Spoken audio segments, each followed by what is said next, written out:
Welcome to this episode of M3 Minutes. I'm your host, Haley Wolf, and today we'll be exploring the evolving landscape of cybersecurity threats and the measures taken by industry leaders to protect their systems and customer data.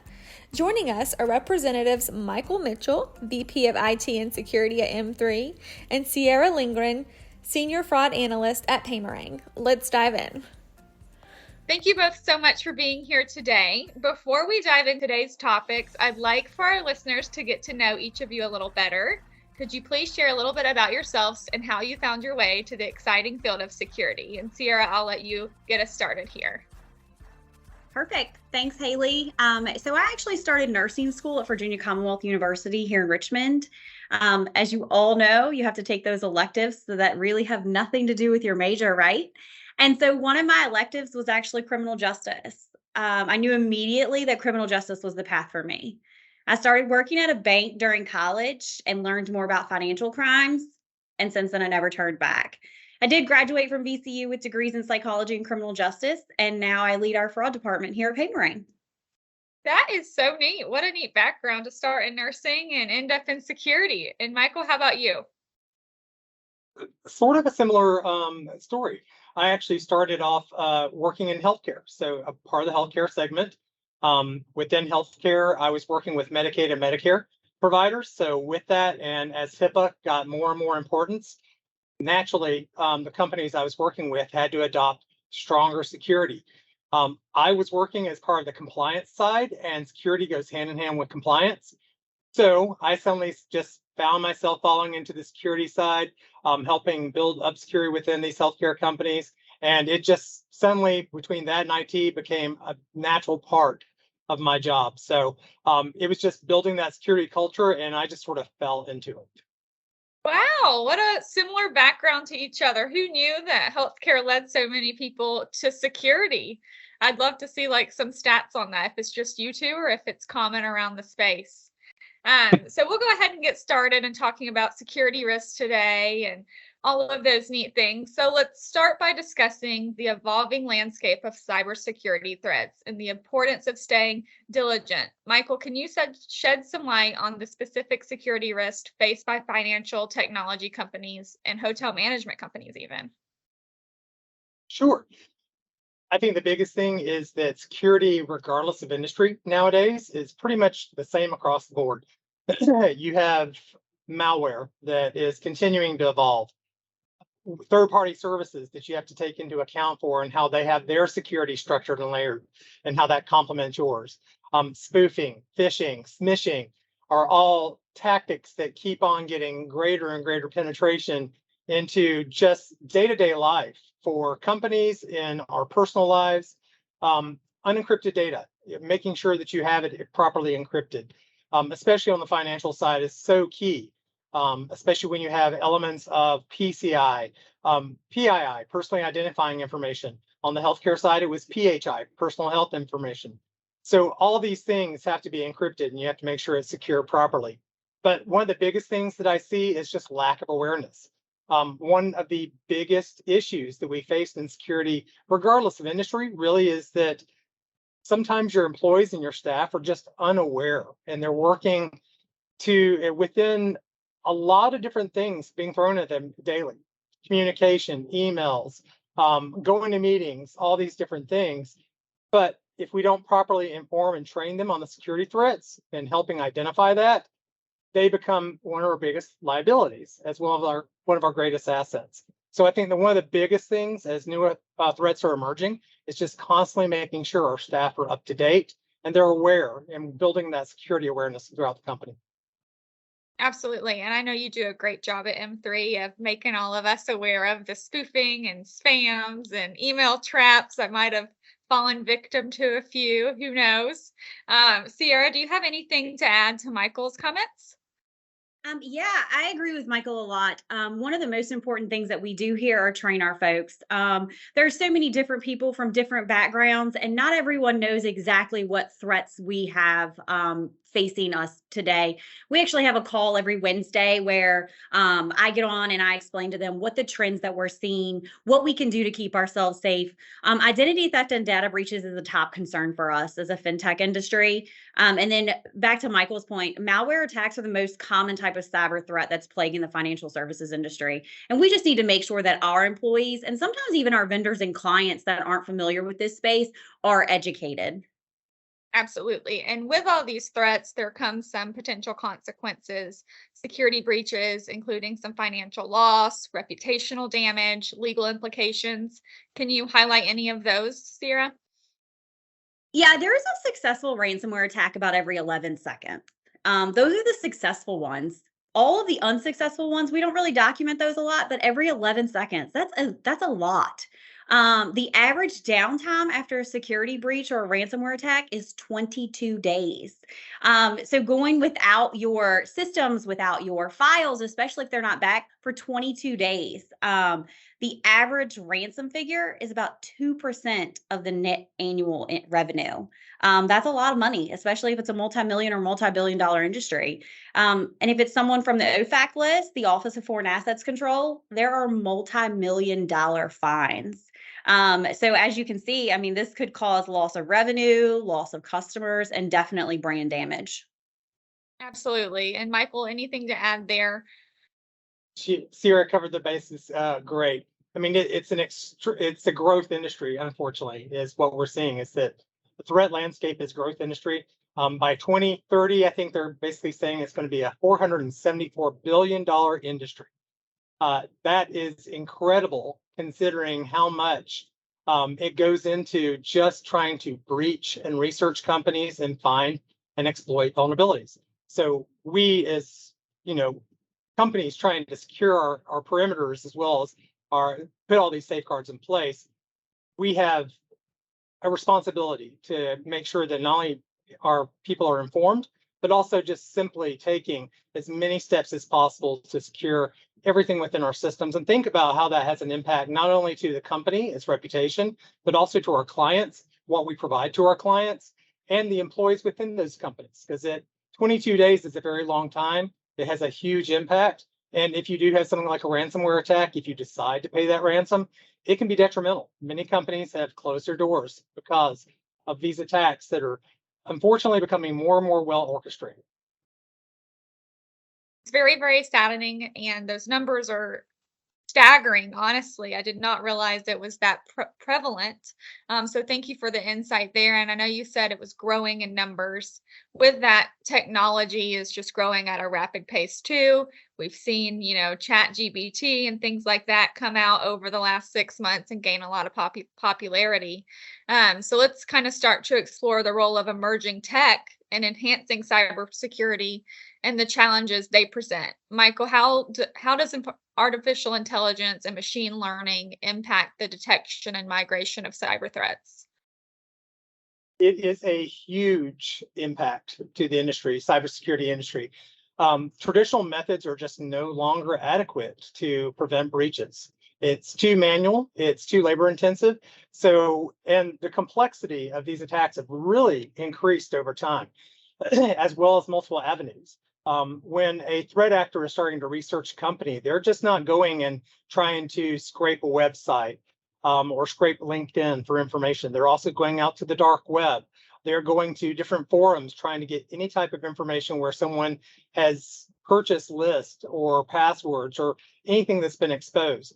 Social media has become a huge way of communicating, collaborating, but it's also detrimental to us as well because a lot of people put things out there they shouldn't.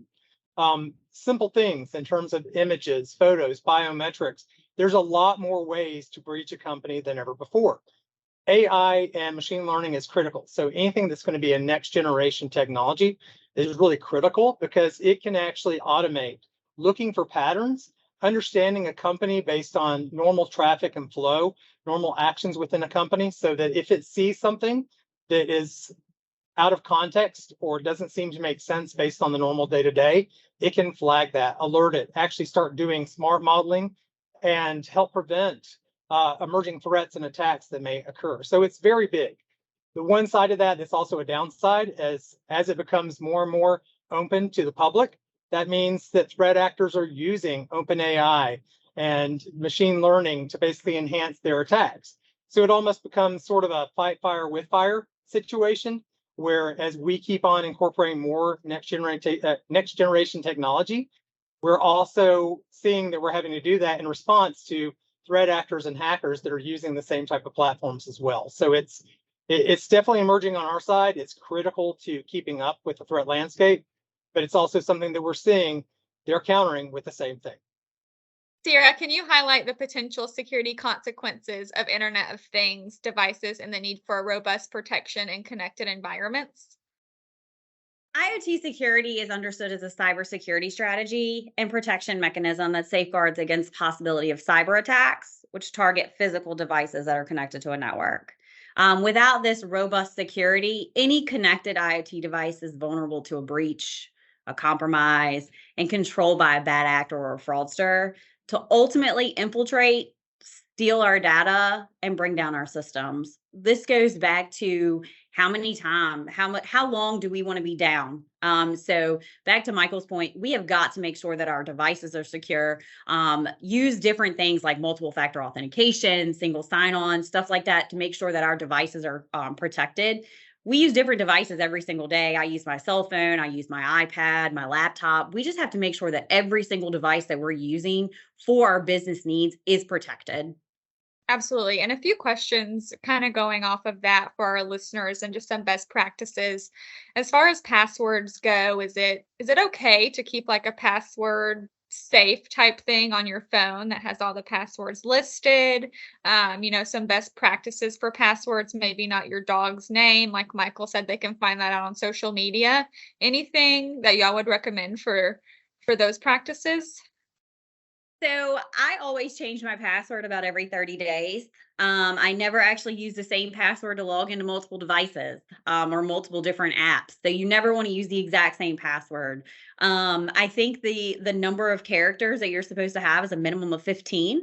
So you want to make sure that your password is long and complex. There's special characters in there. Use numbers instead of letters. And then back to Michael's point, your social media, you can post anything on there. They can find out your dog's name, your address. So definitely stay away from something that is familiar to you and go way off the chart and just pick something completely random. Perfect. Michael, anything to add?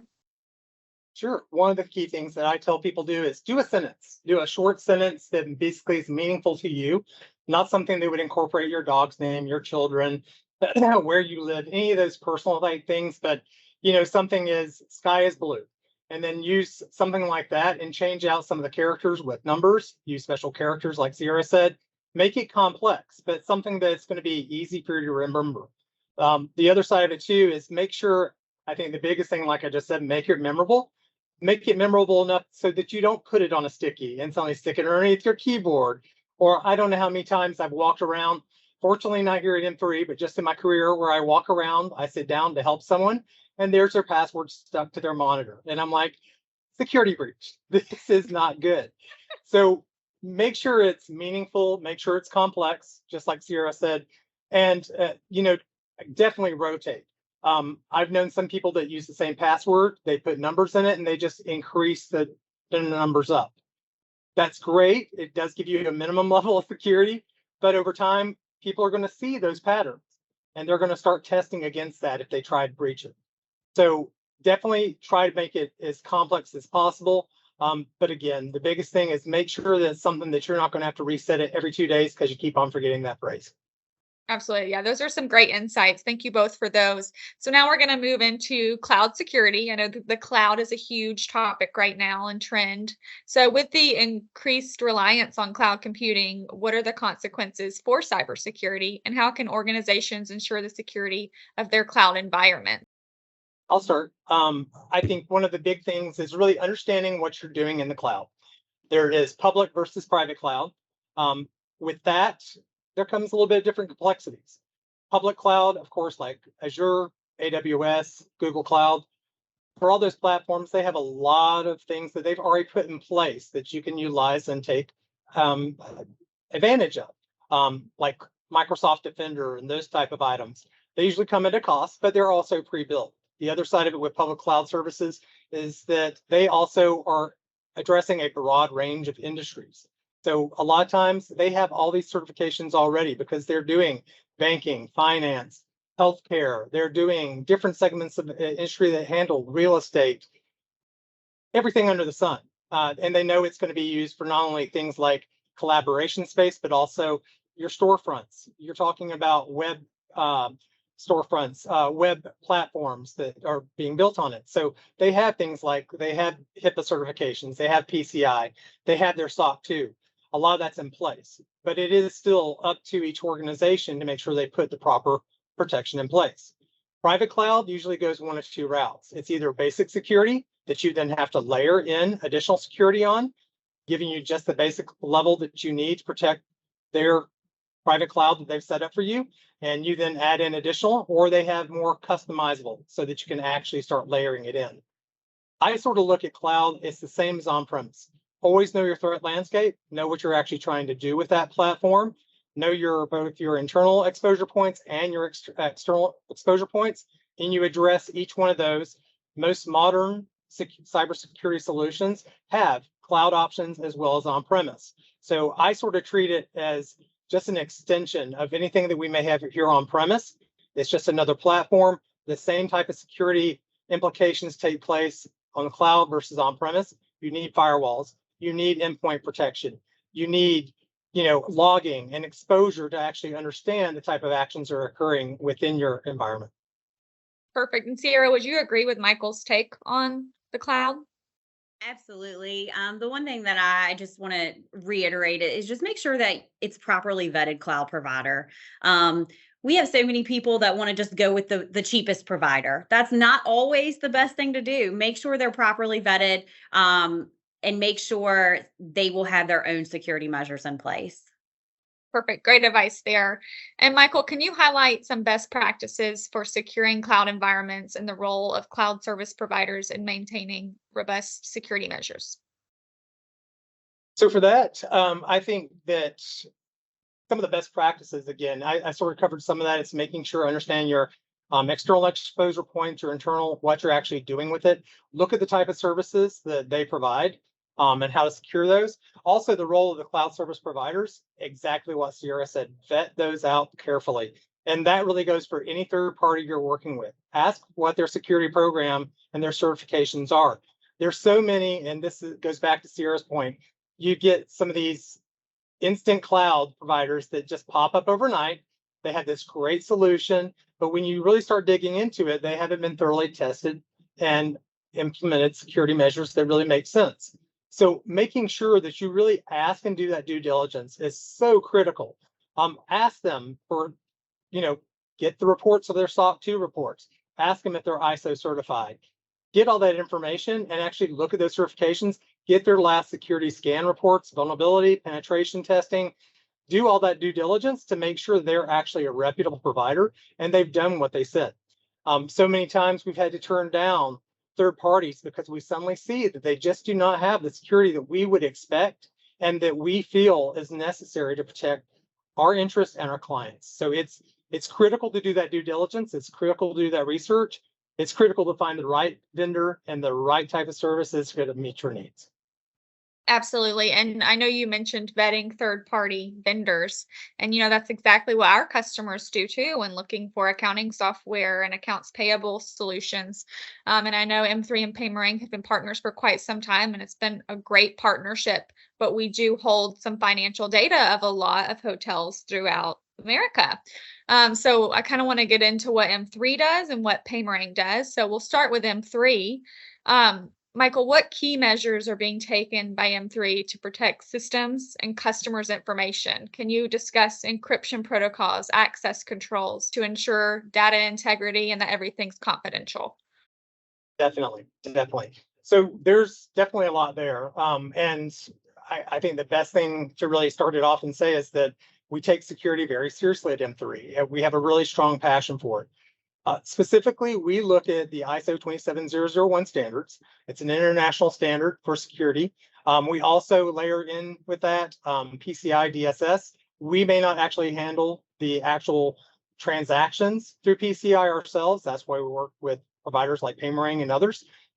But we still look at that because we still are a downstream vendor that's initiating or helping with this and those interactions and those integrations.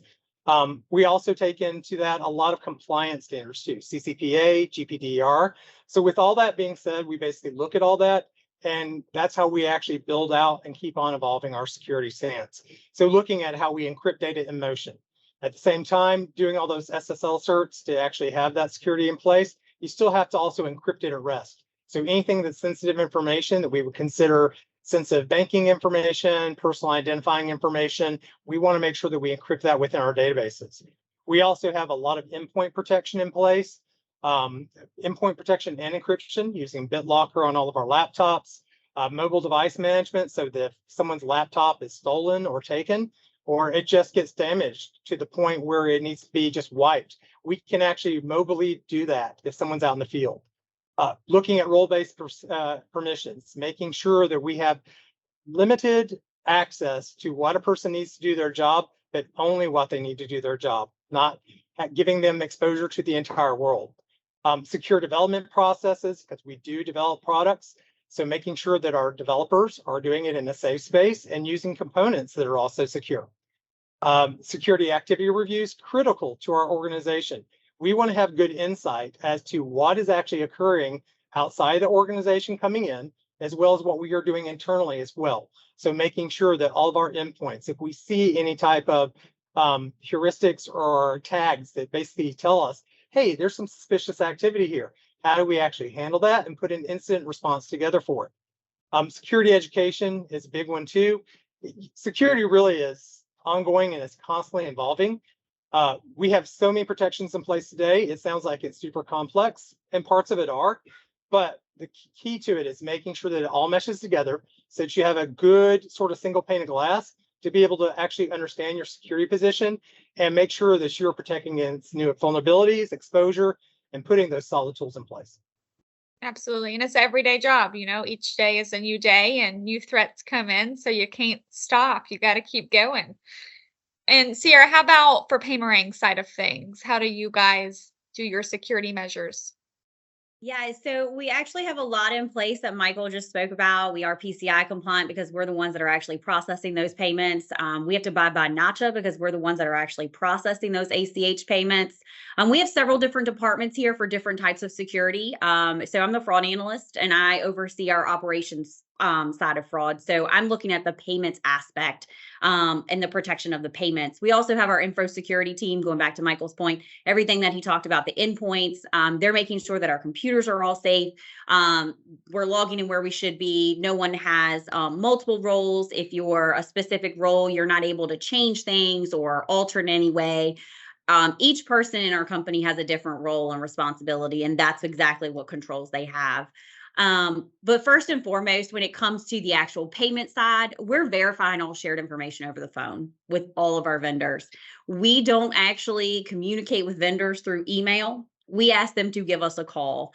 And as you all know, it's because business email compromises are at an all-time high, and we don't want to just go based on what an email is telling us to do. All of our information is encrypted. We're not able to change or alter any information that's input by our vendors.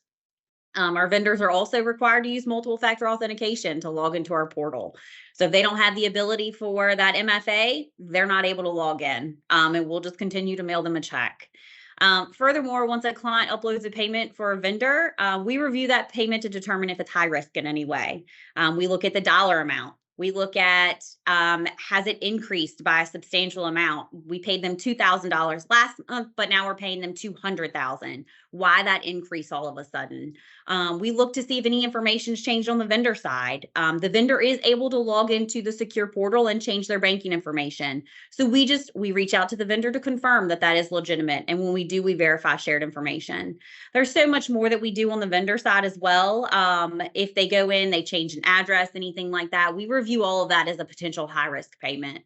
And if we do determine that it is high risk, we contact the client for more information. We want to know exactly why that has changed. We get an invoice copy. We compare the previous invoice to the invoice that we see now. Unfortunately, that's what we're seeing a lot of is fraudulent invoices. So we compare the different invoices that we see from different clients across the board. Perfect. And I know, with M3 and Paymerang, we collaborate a lot through this partnership and we have a lot of joint customers. So, Sierra, can you let our listeners know of how M3 and Paymerang collaborate to enhance security for their financial data? Yeah, M3 has been a phenomenal partner all across the board, but especially when fighting fraud. Anytime we have a question about a payment or an email from one of their properties or from one of their clients, that's just out of the ordinary, it just doesn't make sense. We email them or call them and they jump into action to assist our team. Nothing goes unanswered with M3. They're very, very quick to respond. One thing that we do is utilize the payment file that's generated by M3. It's imported to deliver those payments. And this means that we're following M3's instructions. So we don't have to go in and alter or change anything. So that's one of the most important things is we're taking that file from your ERP and we're actually making those payments and there's no changes or anything done.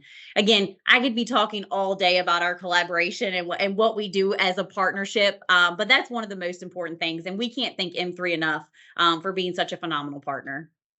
We love you guys. And Michael, did you have anything to add to Sierra's comments about how we work in tandem with Paymerang with security?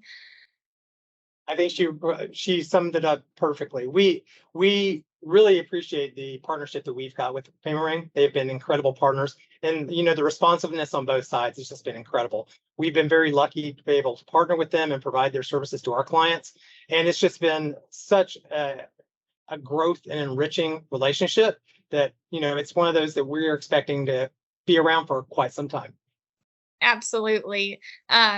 So moving on to education and awareness, because that's a huge thing, as you were talking about earlier in the podcast.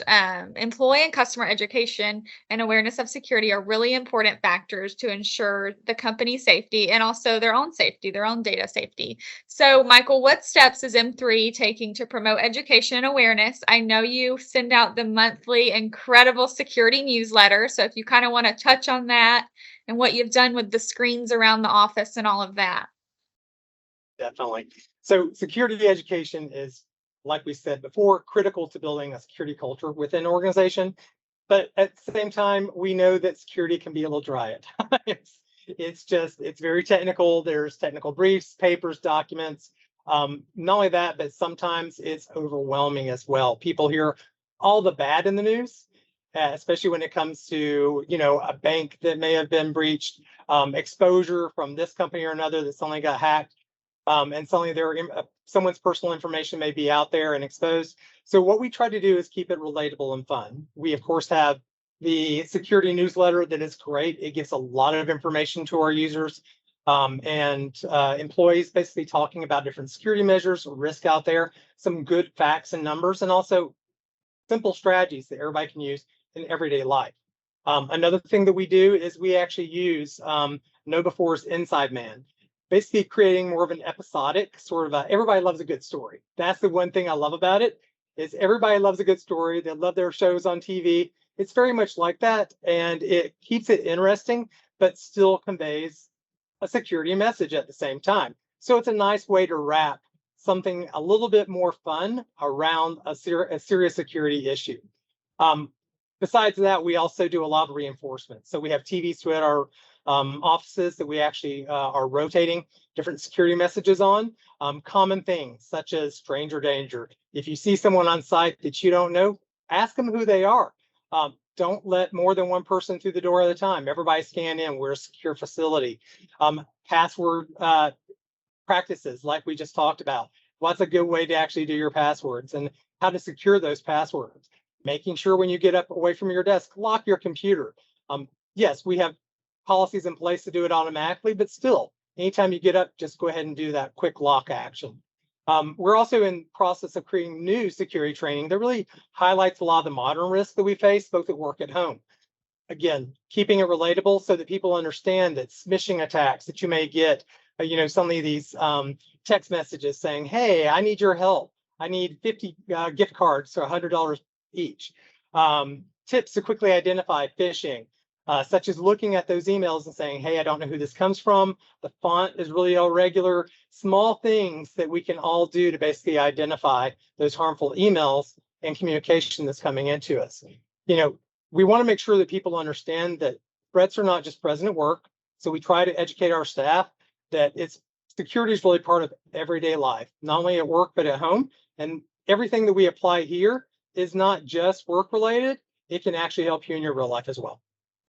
Absolutely. And on top of that, I do want to point out that Michael tries his best to make security very fun. So last month, for instance, the newsletter focused on the cloud, and he had some puns in there like on cloud nine and things like that to really make readership a little better. And for the normal person, who doesn't know too much about security, to maybe open it up and read it. So he does a great job with that. And I think Know Before might be M3's like favorite saga on TV if you did a poll.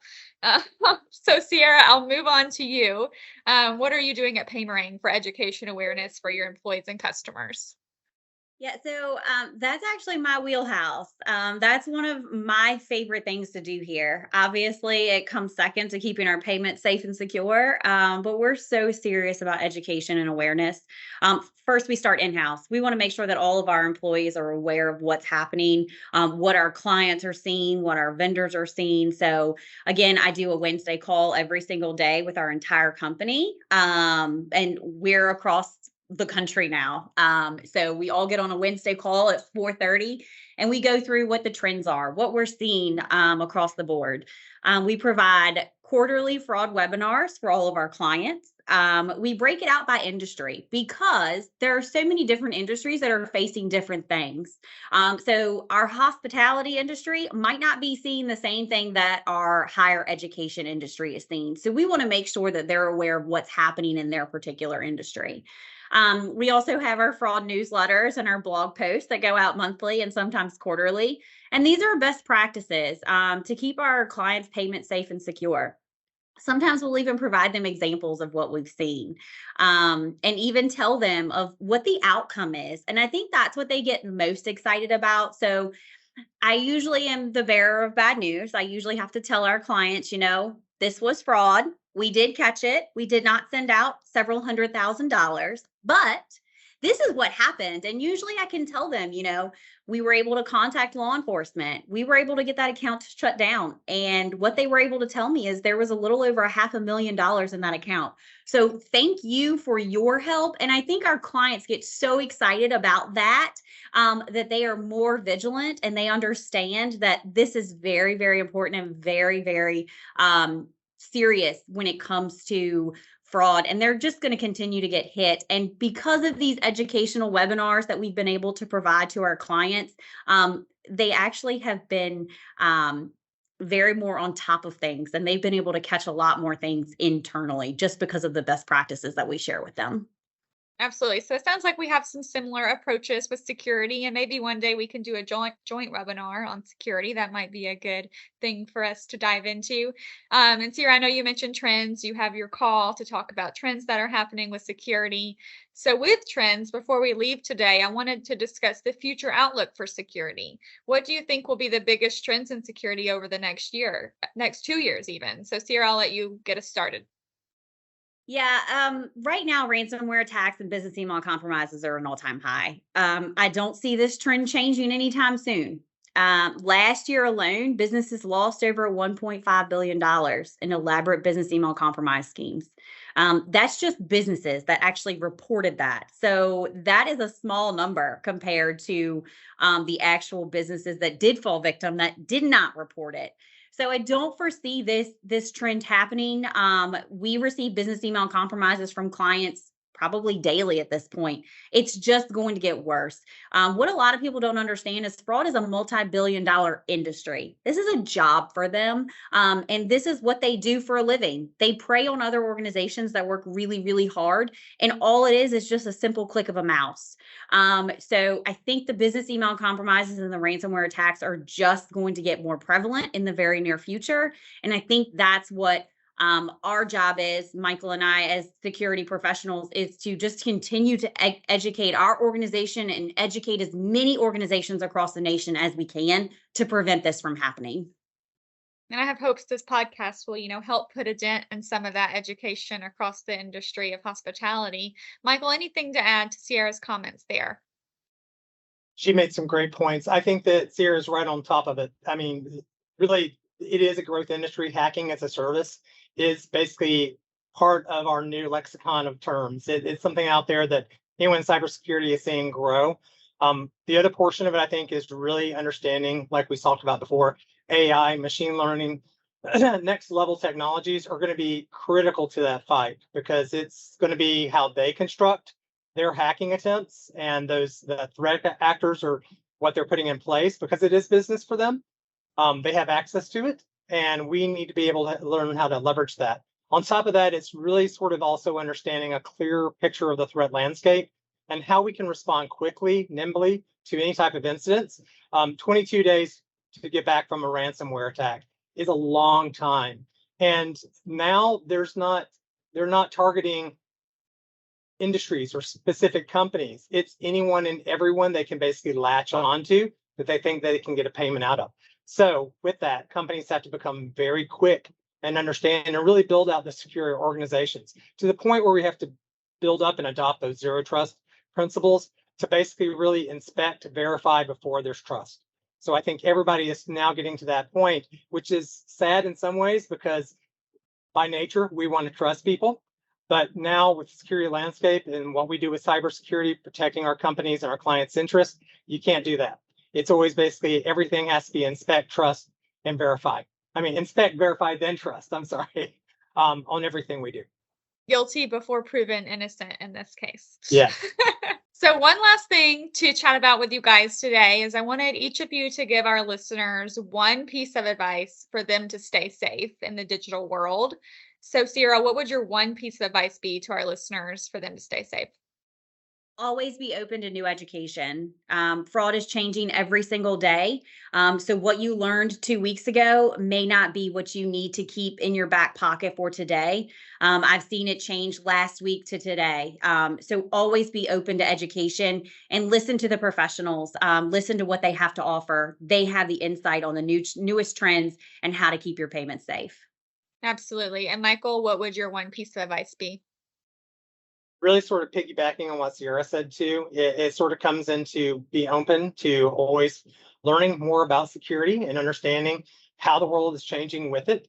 But going back to what I said before too, is pretty good, a good word to live by: inspect, verify, and then trust, because that's pretty much that core responsibility and principle that you can go back to for almost anything. That when you get those emails, when you get those text messages, do you really know who it's coming from? Can you verify that? If you can, then there's going to be a better high trust compared to not. Absolutely. And I believe our listeners will really appreciate these insights that you guys gave us today. Any final thoughts from either of you before we log off for another episode of M3 Minutes? I'm good. I appreciate this. Thank you. Thank you so much for joining us. And I hope to have you both on again, and we can get to that webinar, hopefully. Absolutely. That's good. And that wraps up another episode of M3 Minutes. Thank you so much for joining us today. We trust that you've gained valuable insights into staying safe in today's ever-changing tech environment. Your security is paramount, and we're committed to providing you with the latest tips and best practices. If you enjoyed this episode, we encourage you to show your support by liking and subscribing to our podcast. By doing so, you'll stay updated on future episodes where we'll continue to explore exciting topics and bring you expert advice. Remember, your dedication to safeguarding your customers' data and maintaining a secure environment is crucial. Stay vigilant, stay informed, and implement the best security practices to protect your valuable assets. Thank you once again for joining us, and until next time, stay secure.